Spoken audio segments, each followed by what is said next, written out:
ጂሃድ ያለ ትግል ነስር የለም። ያለ ጂሃድ ያለ ትግል የኢስላም ዳር ድንበር ሊከበር አይችልም። ያለ ጂሃድ ያለ ትግል ሙስሊሞች በነጻነት የትም ቦታ ሆነው ጌታ አላህን ማምለክ አይችሉም። የጂኖች መስጂድ ተብሎ የተሰየመ ማለት ነው። ስለዚህ ነብዩ አለይሂ ሰላም የተላኩት ወደ ሁለት ነው፣ ኢላ ተቀለይን ኢላ الانس والجن። አዎ ወደ ሰውና ወደ አጋንንት ነው። ጂኖች አላሁ አክበር ታቦቱ የኛ ነው የዚህ ቪዲዮ ርዕስ ነው። አብዱል ሸሊል እስልምና ከክርስቶስ በፊት ነበረ ብሎ መሳቂያ መሳለቂያ እስልምናውንም እስላምንም የሚያሰድብ ደስ አካባቢ ነው እንደሚለው በቃ ተዘጋጅተው ጨርሰው ከሌላ ቦታ እያመጡ ማለት ነው። በምንድን ነው የሚያመጧቸው? ቃሉን ሀዘን ለመግለጽ አልፈልግም፣ ግን በሆነ ጥላ ውስጥ ተጠልለው ይመጣሉ። ሀዛ ጥላ ተጠልለው ይመጡና ህዝቡን ለማስጨረስ ማለት ነው። አሁን ተዘጋጅቷል፣ ተጨርሷል። አሁን ሰላም ጤና ይስጥልኝ። እንዴት አደራችሁ? እንዴት ዋላችሁ? እንዴት አመሻችሁ? አምላክ በቅዱስ እግዚአብሔር ስሙ ዛሬም ዘወትር የተመሰገነና የተወደሰ ይሁን። ዛሬ በጣም ከባድ አንገብጋቢ ጉዳይ ነው ይዤላችሁ የመጣሁት። እስልምናው ምንድነው እያሰበ ያለው? ራሳቸው ማህበራዊ ሚዲያ ላይ መጥተው የተናገሩትን ነገር ነው ማቅረብላችሁ። ምን አስበዋል? ከኦሮሚያ ባሻገር አማራ ላይስ ምን እያቀዱ ነው? የትስ ተጀምሯል? የትስ ስልጠና አድርገዋል? የትስ ሰው ተመዳድበው ጨርሰዋል? የሚለውን ነገር ዛሬ ከራሳቸው አንደበት እንሰማለን። ዘመድኩን የሚያነሳው ሀሳብም አለ። ከዛ በተጨማሪ አንዳንድ ደገኛ ሰዎችም ደግሞ ለማየት እንሞክራለን። እፎይም ሀሳብ ይዟል። እስከ ፍጻሜ ድረስ በተከታተሉ የምትጠቀሙበት ነው የሚሆነው። ታዲያ ይህ ቪዲዮ ይጠቅማል ብላችሁ ካሰባችሁ ለብዙዎች ሼር አድርጉት። የጎፈንድሚ አካውንቱ ሊንክ ላይ ይቀመጥላችኋል። የምትችሉ ሰዎች ድጋፋችሁን አድርጉ። ከዚህን ጀምር ከመልካም ሰው ዛሬ በመርካቶ ቅዱስ ራጉኤል ቤተክርስቲያን ምን ተፈጠረ? ሙስሊም ወንድሞቻችን እንግዲህ 9 ሰዓት ታስቀድሰን ስንወጣ እናንተ ደክሟቸዋል፣ እኛ ደግሞ እናንተ መስሩ ስራ እንሰራለን፣ እነሱ በሚሉት ቋንቋ እኛ እናስፈጥራቸዋለን ብሎ ይኸው ልክ እንደምታያቸው ዳቦ እያደሉ ነው። እንግዲህ ወንድማሞች ማለት ይሄ ነው፣ ወገን ማለት ይሄ ነው። ቅዱስ ራጉኤል ሐሳባችን ላላችሁ ድካማችሁን ይቁጠርላችሁ። እናመሰግናለን።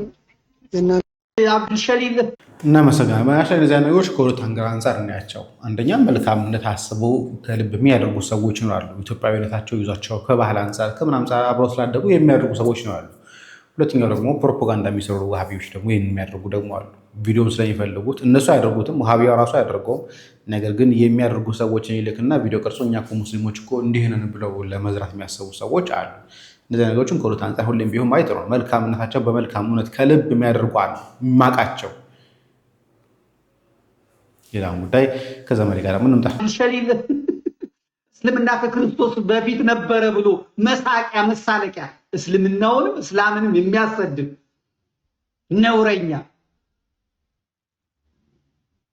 ነውረኛ በደንብ መስማት አለባችሁ፣ በደንብ ማወቅ አለባችሁ። ስለ ሃይማኖት ክርክር ጀምራችኋል። አዎ በጣም ጥሩ።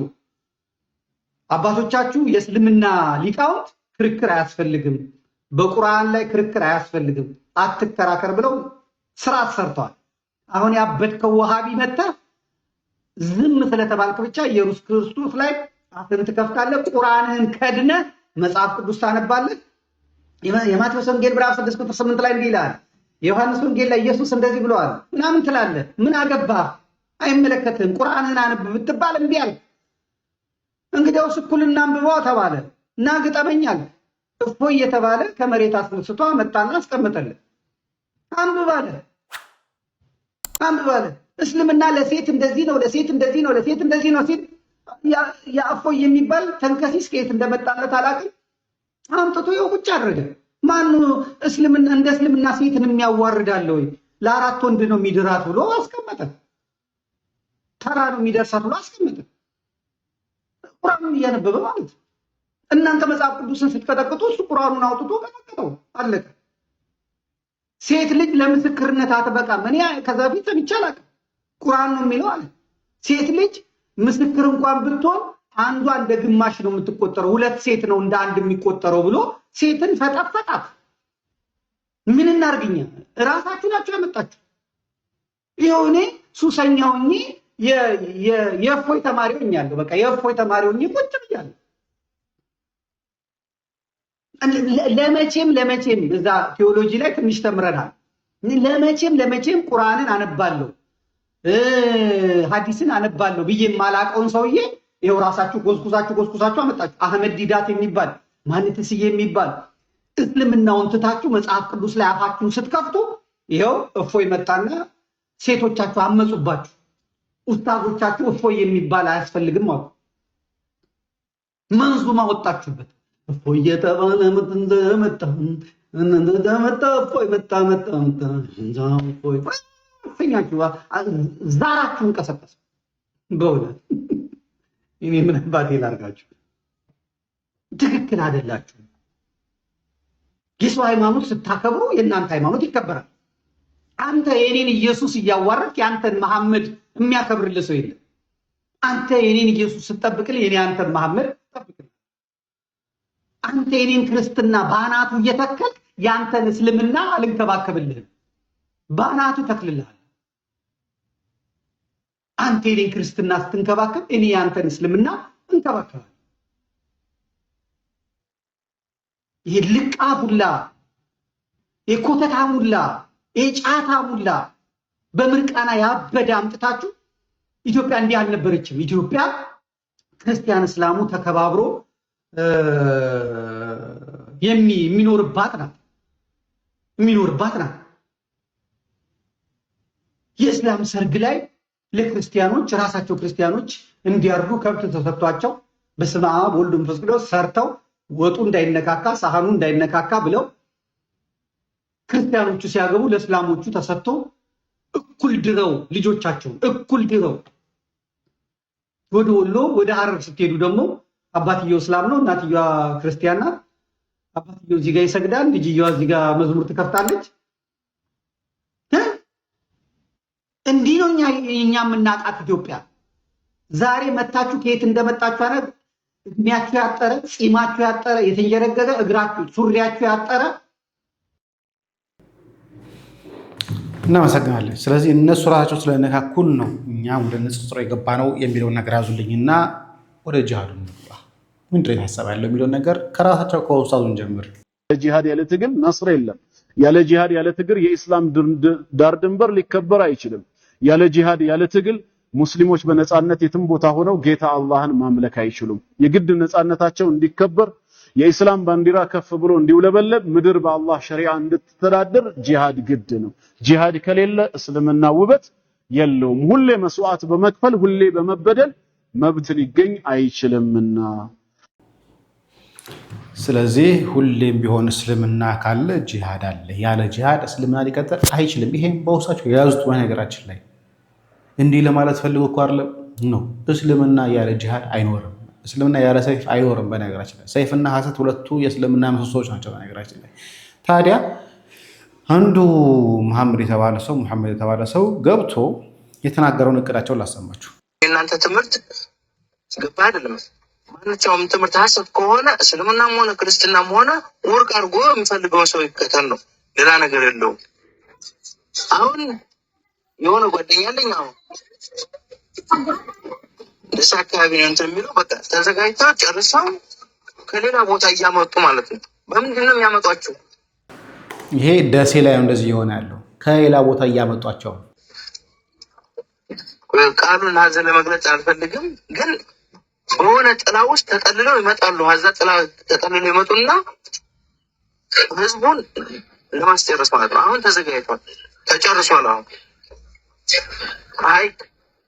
ይሄ ሀይቅ የሚባል ከተማ እንደገና ባቲ ነው ዋናው እንትናቸው፣ መጋዘናቸው ባቲ ነው። ሀይቅ ላይ ታስታውሳላችሁ? አንዱ ሰው እየመጥቶ እዚህ ሀይቅም ግሸንም እኮ ሙስሊሞች የሚበዙ ቦታ ነው፣ ግን አንነካውም ሰው የነበረው ሀይቅ ላይ እቅድ አለ፣ ያቀዱት እቅድ አለ። እቅድ ባይኖር ኖሮ ውሃብያ እየመጣ እንዲህ አይናገርም ሳቸው ነበር አይደል? ሀይቅ ላይ የታሰበ ነገር አለ። ደግሜ ላሰማችሁ። ተጨርሷል። አሁን ይሄ ሀይቅ የሚባል ከተማ እንደገና ባቲ ነው ዋናው እንትናቸው፣ መጋዘናቸው ባቲ ነው። መረጃ ለሌላችሁ ማለት ነው የምነግራችሁ። እኔ እስልምናን በጣም የምወደው የማከብረው ነበር ከቤተሰቦች ጀምሬ። እኔ እስከዛሬ ክርስቲያን እንደዚህ ነው እጠየፋለሁ፣ ልንገር ግልጹን ማለት ነው። አሁን አንዳንድ ቦታ ላይ እንደዚህ ገባ ብዬ ስሰማ ነው አይምሮን ማገናዘብ ስትችል ነው እንደዚህ የምትረዳው ማለት ነው። በጥላቻ የታጠቀ ነው ውስጡ ሙስሊሙ ማህበረሰብ ወጣቱ በጥላቻ ከክርስቲያን ላይ ያላቸው ጥላቻ እንዳይመስል ማለት ነው። እና ስለዚህ አሁን ባቲ ያዝ ኮምቦልቻ ዝቅ ብሎ ገርባን ደጋን የሚባል አለ ከአፋር ክልል በዚህ እንደገና በሶማሌ የሚመጣላቸው በሐረርም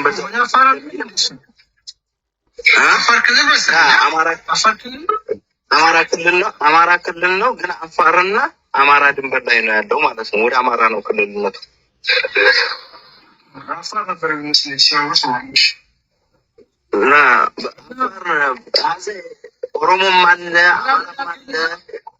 አፋሩ በጣም ህብረተሰብ የወሎን ማህበረሰብ በመጨፍጨፍ ብዙ ነገሮችን የሚያስተላልፉበት ወደ ቦረና የሚያሰራጩበት ወደ ጎንደር የሚያከፋፈሉበት አንዳንድ ነገሮች ምስጢራቸው የሚመካከሩበት ባቲ ነው።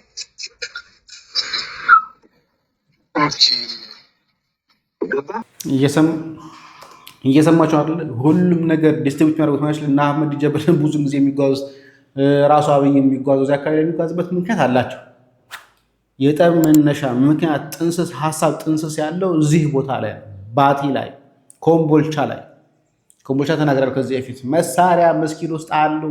ቢያንስ ከ38ቱ መስጊድ ውስጥ 35ቱ መስጊድ መሳሪያ ያለው፣ ሶስቱ ደግሞ የበፊት የነበሩ ሙስሊሞች የሚኖሩበት መስጊድ መሳሪያ እናስገባም ብሎ 35ቱ ላይ ግን መስጊድ ላይ መሳሪያ አለ። እርግጠኛ ሆኜ ነው እየተናገርኩ የነበርኩት። አነቃ በጅቡቲ የፈለጉትን ነገር ያስገባሉ። እንደገና ደግሞ በዚህ በሐረር መስመር መታች ብሎ በሚሊ አድርጎ ይገባል ማለት ነው። ሎጋ ሳይደርስ ሚሊ ይገባና ቀጥታ ወደ ባቲ ነው የሚገባው ማለት ነው። ስብሰባ ምንም የሚያደርጉት እዛ አካባቢ ነው። ገባ?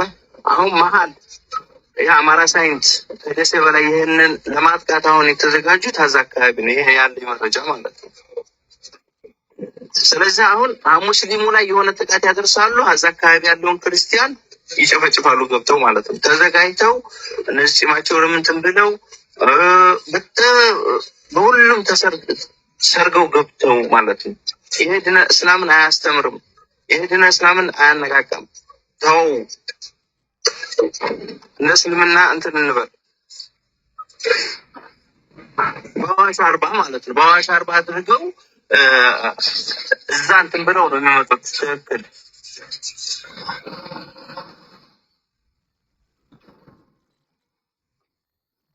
ስለዚህ እዛ አካባቢ ላይ ነው አሁን ትጥቃቸውንም ስብሰባም ምንም በብዙ ነገሮች ማለት ነው እንትን የምትለው ማለት ነው የሚሰብኩህም እዛ አካባቢ ላይ ነው። ህገወጥም እንደገና ደግሞ ወደ አረብ ሀገር የሚልኩበት ቦታ ነው። ግንባር ቦታ ነው። ወደ አረብ ሀገርም ይህን የአማራውን እየመረጡ ምን እያሉ የሚልኩበትን ወደ አረብ ሀገርም እንትን የሚሉትንም ከዛም በዛ ነው የሚያሳልፉት ሁሉን ነገር ማለት ነው። ከጅቡቲ የሚገባውም ከሶማሌ የሚገባውም ቀጥታ ባቲ ነው የሚራገፍላቸውም። ሁሉም ነገር በዛ ነው። ባጀታቸው ባቲ ነው። ከዛ ወደ ኮምቦልቻ ይተላለፋል። ከኮምቦልቻ ወደ ደሴ ይተላለፋል ማለት ነው። አሁን ወደ እንግዲህ እንዲህ አይነት መረጃ እንኳን እየሰማ የቤተ ክህነት አካልም የመንግስት አካልም ምንም አይልም። በጣም የሚያሳዝነው ነገር እሱ። ጫፊዎች ኦርቶዶክሳውያን ናቸው። ከኦርቶዶክሳውያን ባለፈ ደግሞ ሙስሊሞቹ ይጨፈጨፋሉ። ምክንያቱም ውሃብያ ስላልሆኑ ያልሆኑ ሙስሊሞች ጭምር ስላሉ ሊጨፈጨፉ ይቻሉ እነሱ። ከዛ ኋላ እንዳስተኛቸው ክርስቲያኖች ጨፈጨፉ ብለው ደግሞ ሊነሱባቸው ይችላሉ። በየመስጊዱ መሳሪያ አለ፣ በየመስጊዱ ገጀራ አለ፣ በየመስጊዱ ጩቤ አለ፣ ተዘጋጅተዋል። የአካል ብቃት እንቅስቃሴ በደንብ አድርገው ያደርጋሉ። ጫካዎቻቸው ላይ የመሳሪያ መላመጃ ነው ብለን ተናግረናል፣ በማስረጃም አቅርበናል። ግን ደግሞ እንናገራለን። ወረኢሉም ወደዛም ይከፋፈላል ማለት ነው። ከዛ ወለጋ ድረስ ይገባል ማለት ነው። ቀርበናቸው ሁለቱ ደሴና ኮምቦልቻ 7 ኪሎ ሜትር አካባቢ ነው። እንደገና ደግሞ ከኮምቦልቻ ባቲ ቢያንስ 20 ምናምን 30 ኪሎ ሜትር ቢሆን ነው ኧረ እንደውም ከዛ በለት 35-30 ምናምን የአርባ ደቂቃ ትራንስፖርት ማለት ነው። አሁን ትራንስፖርት አላውቅም። ገባ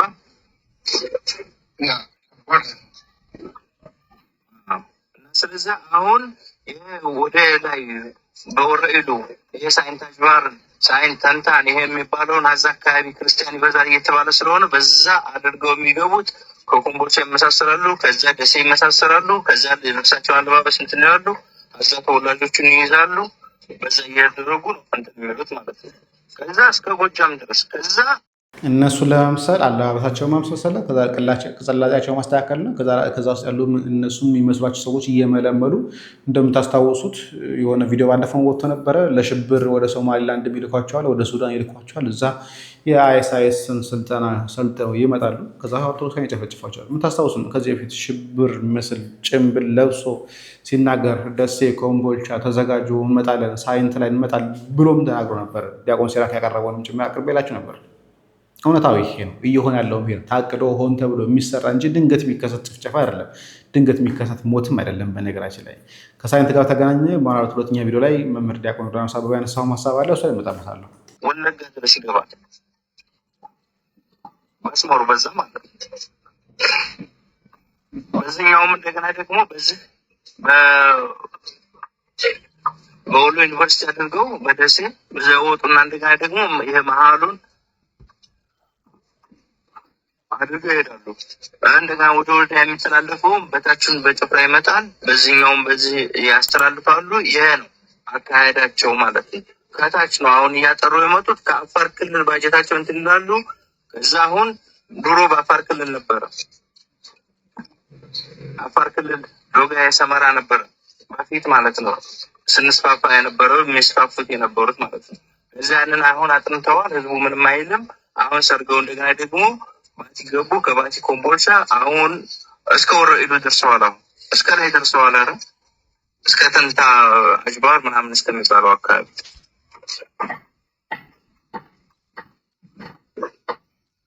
ገባ። አንተ ቅንጭላችን ብቅ አደርጋለሁ ካልክ ሙስሊምም ሆነ አሁን ምሳሌ እንደዛ ያለ ነገር ብቅ አደርጋለሁ ካልክ ቶሎ ብሎ አንገትን ይቆጨዋል። መርዝ ድረስ ያበላሉ። መርዝ አብልተው አሁን የወረባቦውን ህዝብ አሁን አህባሽ ይበዛበት ነበርና ይሄ አህለሱና ይበዛበት ነበርና መርዝ ከእንትን ላይ ራሱ መርዝ አድርገው ገለዋል ማለት ነው። የዛሬ ስንት ዓመት አካባቢ ማለት ነው። ሙስሊም ነው ሙስሊሙን የሚገለው፣ ወሃቢያ አህባሹን ወይ ደግሞ አህለሱናውን ይገለዋል እያለ ነው ያለው።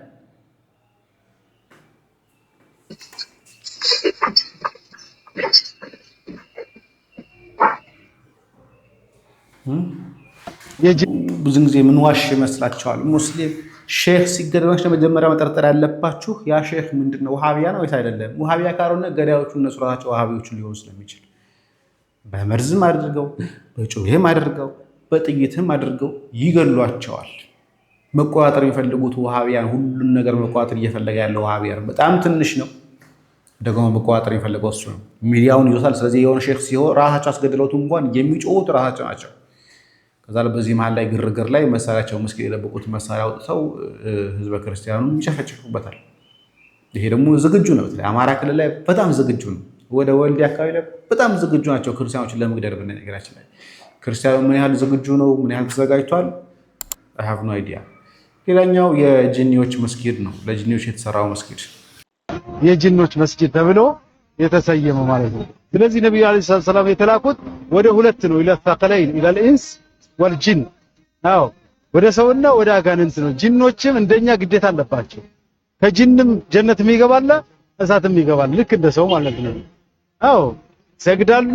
በነብዩ አለይሂ ሰላም መከተል ግዴታ አለባቸው። የተከተለው ያመነው የሰገደው ወደ ጀነት ነው። ስለዚህ ይህንን ቁርአን የወረደበት እዚህ መስጂድ ላይ ነው። ነብዩ አለይሂ ሰላም እዚህ ጋር አድረው ነው እንግዲህ ይህንን ቁርአን የወረደላቸው። ጂኖች እዚህ ሰልመው ነው ሌላውን ጂን ያሰለሙበት። ይሄ ቁርአን የወረደበት ምርጥ የተቀደሰ ቦታ ነው። ወል እስልምና የአጋንንት እምነት ነው ስንል ወይንም ደግሞ አጋንንቶች የሚከተሉት ነው ስንል ብዙዎቹ ውሸትና ስድብ ለሚመስላቸው መስጊዱን ባሳያችሁ መሰረት የአጋንንቶች መስጊድ ብሎ አሳይቷቸው ስሙ በአጋንንቶች የተሰየመ በመሐመድ ጊዜ ሱራ 72ኛው የአጋንንት ምዕራፍ ወይንም የጅኒዎች ምዕራፍ 18ኛው አያ ላይ እንደዚህ ይላል፣ መስጊዶች ሁሉ የአላህ ብቻ ናቸው፣ እናም በውስጣቸው ከአላህ ጋር አንድንም አትገዙ ማለትም ተወረደልኝ ባለ ጊዜ መሐመድ ይህንን ሲሰሙ አጋንንቶች ወደዛ መስጊድ ይመጣሉ። አሁን ወዳለው ስያሜው የአጋንንቶች የተባለው ይመጣሉ ማለት ነው። ምን ቁርአን ሲወረድለት መሐመድ አጋንንት ተሰብስበው ወደሱ መጡ። ይህንን ተፍሲሩ እንደዚህ ብሎ አስቀምጦታል። ከጋኔን 18ኛው አንቀጽ የወረደበት ምክንያት ጋኔን ለነብዩ ፍቀድልን መስጊድ መተን ከእርሶ ጋር ጀማ እንስገድ ስላሏቸው ነው ይህ አንቀጽ የወረደው። ሱጥ ይዘግቦታል ብለው አስቀምጠውታል። አጋንንት የተሰበሰቡና ይሄ መስጊድ ያላህ ነው ሲላቸው እንደዛማ ከሆነ አላህ ዋናው አጋንንት አይደል እንዴ? አብረን ታዲያ ለምን አንሰግድም? ሻይ ቡና እያልን እንጫወት እንደሚባለው በሀገርኛ ለምን ካዳ ነብዩ አብረን አንሰግድም? አጋንንት ዋናው አዛዡ አላህ ስለሆነ። ከዛስ በኋላ ምን ተፈጠረ አትሉኝም? ቁጥር 19 ላይ እነሆ የአላህ ባሪያ ሙሐመድ አላህን የሚጠራው ሆኖ በተነሳ ጊዜ ጋኔኖቹ በእርሱ ላይ ደረብረብ ሊሆኑ ቀረቡ ይላል። እናም አላህ ከዛ ብሎ ሙሐመድ መጥራት ይጀምራል። አጋንንቶች ሙሐመድ ላይ እንደ ፈረስ ሊፈናጠጡ እላዩ ላይ ድርብርብ ሆነው መጡበት ይላል። አጋንንትን የሚስብ አጋንንትን የሚጠራ የማን ስም ነው? የአላህ ስም። መስጊዱ ማን ነው? የአጋንንቶች መስጊድ። ቁርአኑ ስሙ ማን ነው? የአጋንንቶች ምዕራፍ። አሁን ላይ ብለናል። ብቅ በሉ። አላሁ አክበር። እንግዲህ እንደሰማችሁት የጅኒዎች መስጊድ ተከፍቷል። ምን ያህል ጅኒዎች ገብተው ይሰግዱበታል? ወይስ አብረው ከሰዎቹ ጋር ነው አብረው የሚሰግዱበት? ወይስ ጅኒዎቹ ተባረዋል ወይስ አልቀዋል? ወይ ደግሞ ግን በስማቸው የተሰየመላቸው የቁርአን አንቀጽ አለ 72ኛው መሰለኝ ካልተሳሳትኩኝ። ደግሞም መስጊድም ተከፍቶላቸዋል። ተስፋ እናደርጋለን። አላሁ አክበር። ታቦቱ የኛ ነው የዚህ ቪዲዮ ርዕስ ነው። እስቲ እንከታተለው። ምን ለማለት ፈልገው? መንግስቱ ኃይለማርያም ምን አለ መሰለህ፣ በአንድ ከተማ ውስጥ ሁለት ራጉኤል ታቦት አያስፈልግም ማለት። ኦኬ አየው፣ በቃ አንድ ታቦት ነው ያለው፣ እሱም እንጦጦ ያለው ነው። ሌላ እኔ ራጉኤል ታቦት የሚባል አላውቅም ብሎ ያንን ሙዚየም ሊያደርግ ነው። ኦኬ የመርካቶውን ሙዚየም ሊያደርግ ነው።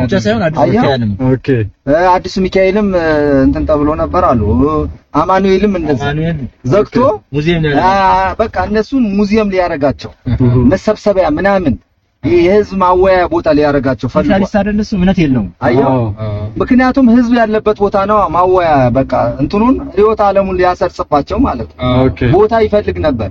ያን ጊዜ አቡነ ተክለ ሃይማኖት ናቸው የቤተ ክርስቲያኑ ፓትርያርክ። ግን ሁሉም ነገር በመንግስት ነበረ እንትኑ ትእዛዙ። በቃ መንግስት እጁን አስገብቶ በቤተ ክርስቲያንም ጉዳይ ይሁን በምንም ይሁን እንትን ያደርጋል፣ የፈለገውን ነገር ያደርጋል። ይህን ስለሚያደርግ በደጋፊዎቹ በጠቅላይ ቤተ ክህነት ዋና ስራ አስኪያጅ አበባዊ ግዛው አማካኝነት ቀጥታ እዚህ እንደሚገቡና የፈለጉትን ነገር ይዘው እንደሚሄዱ አምነው ነው የመጡት። ስለዚህ ይሄ ቡድን በዚህ ቡድን ውስጥ ቄሶች አሉ፣ ከጠቅላይ ቤተ ክህነት የመጡ ቄስ ካህናት አሉ። እሱ ብቻው አይደለም የመጣው አበባዊ ግዛው ማለት ነው። ሌሎችም ይዞ ስለመጣ መጥቶ ገብቶ ቀጥታ በሩን አስከፍቶ የራጉኤልን ታቦት ይዞ እዛ እንጦጦ መውሰድ ነው ፕላናቸው እሱ። ይሄ መረጃ ደግሞ አስቀድሞ ደርሷቸዋል፣ ለዛ ሙስሊሞቹም ደርሷቸዋል።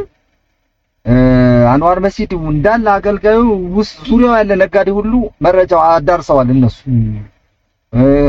እንደገና ደግሞ የቤተ ክርስቲያኑም ሰዎች ደግሞ ይሄ መረጃ ደርሷቸዋል። ስለዚህ ህብረት ፈጠሩ። ብቻቸው የማይችሉት ነገር ስለሆነ ሙስሊሙ ክርስቲያኑም አንድነት ፈጠረ ማለት ነው። እቺን ለመመለስ ህብረት ፈጥረዋል። እንዴት አድርገው ነው እነዛ ይዘው ሊሄዱ የሚችሉ? ከዛ ሆ ብለው ገቡ ማለት ነው። ሊገቡ ሲሉ ወዲያውኑ ሆ ብሎ መጣ ያ ኃይል እንዳለ። ከዛ ውስጥ እኔ አባት ጳጳስ ናቸው ከቤተ ክህነት የመጡት እሳቸው ከዛ አብረው ሊገቡ ሲሉ ከዛ በኋላ በቃ አደገኛ የሆነ ስራ ነው የያዘው እንዳለ ዱላ ይዘዋል። ምን ብለዋል? አላሁ አክበር ማለት ጀመረ ማለት ሙስሊም በቃ አላሁ አክበር አላሁ አክበር አላሁ አክበር። ያኔ ድምጻችን ይሰማ እንደሚሉት አንዋር መስጂድ እንደሚሉት የነበረው አይነት አላሁ አክበር አላሁ አክበር። የሚገርም ነገር እኮ ነው። እስቲ ቤተ ክርስቲያን ውስጥ እኮ ነው አላሁ አክበር የሚሉት። ይሄ የኛ ነው። ማን ነው የሚነካብን? ጠላት መጥቶብናል እኮ ነው። ሌላውን ነው እየጋበዙት ያለ። እዛ እንሞታለን እኮ ነው። አሁን አላሁ አክበር የሚሉት እኮ ይሄ ነገር ከተወሰደ እኛ እንሞታለን፣ በቃ ህይወታችን ያልፋል፣ ማንም ሰው አይነካም ነው። ከዛ በኋላ ቃል በቃል ያሏት አለች ቅድም የገለጽኩት። እንግዲህ የሚያሰሙት ድምጽ ምንድነው ሲባል አላሁ አክበር ታቦታችን አይወሰድብንም ነው። የራጉኤል ታቦት አይወሰድብንም። አላሁ አክበር ታቦታችን ማን ነው የሚነካብን? ማንም አይነካብንም፣ የኛ ነው እያሉ ያለ። አሁን መጨረሻ ላይ አቡነ እዛ ሲታኮስ ቶክስ ተከፈተ፣ ጦርነት። አንድ የአስር ልጆች አባት ሞቱ። ደወሉ አልተቋረጠም፣ ይደወላል። ረብሻ ነው፣ በቃ ሁከት ተፈጠረ። እኒህ ሰውዬ ማምለጫቸው ወደ አንዋር መስጂድ እየሮጡ ገቡ ማለት ነው። እኒህ ጳጳሱ ሮጠው ስለ ነፍስ ኧረ ተው በአላህ ይላሉ። በቃ ተው አላህ ካላሉ አይሰሟቸውም። እዛ ቆባቸውን ወስደው እነሱ እግዚአብሔር ያውቁማ በዛ ሰዓት አላህ ነው።